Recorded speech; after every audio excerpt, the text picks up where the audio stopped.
On September 4th at 10:22 in the morning, Colt Gray opened fire in Apalachee High School for 41 seconds.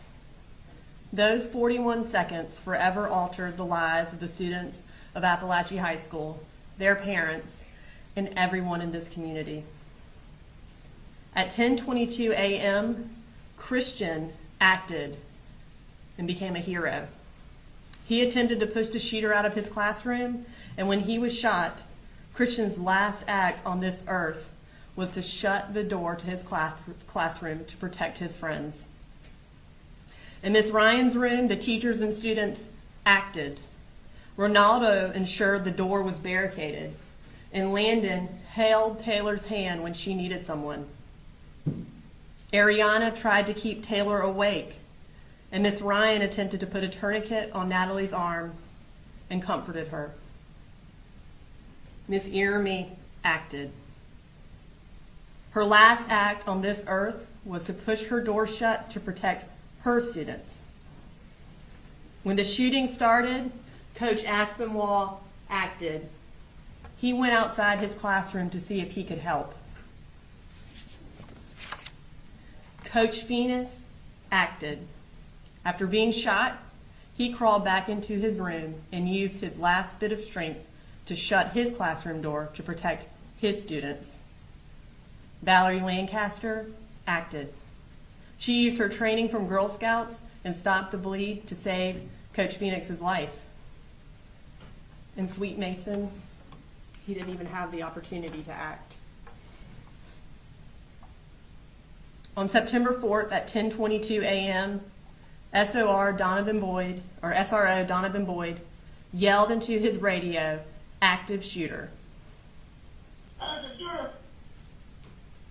Active shooter. What? Active shooter at Apalachee High School.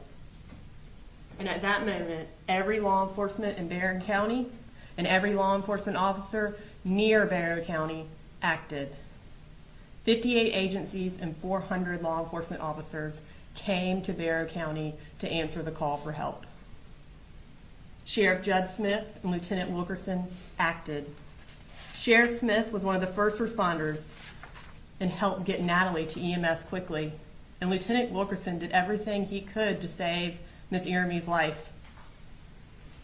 And the incredibly quick response by EMS and law enforcement saved the lives of Coach Phoenix, Natalie, Taylor, and Melanie. Ladies and gentlemen, at the end of those 41 seconds, the sense of security that this school and this community once had was shattered. But also in the aftermath of those 41 seconds, a community united, heroes emerged. Parents from all backgrounds came together on the football field to try and find and embrace their children. And every person in this community wanted to know one thing: who did this and how did this happen? Everyone except for that man, the defendant Colin Gray. He was not asking that question because he knew exactly who had done this and how this happened. God.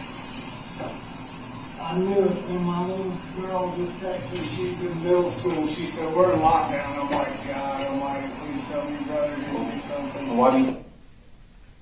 In fact, that man was the one person who could have prevented this mass shooting. He was the one man who ensured that Colt Gray had the tools he needed to commit mass murder.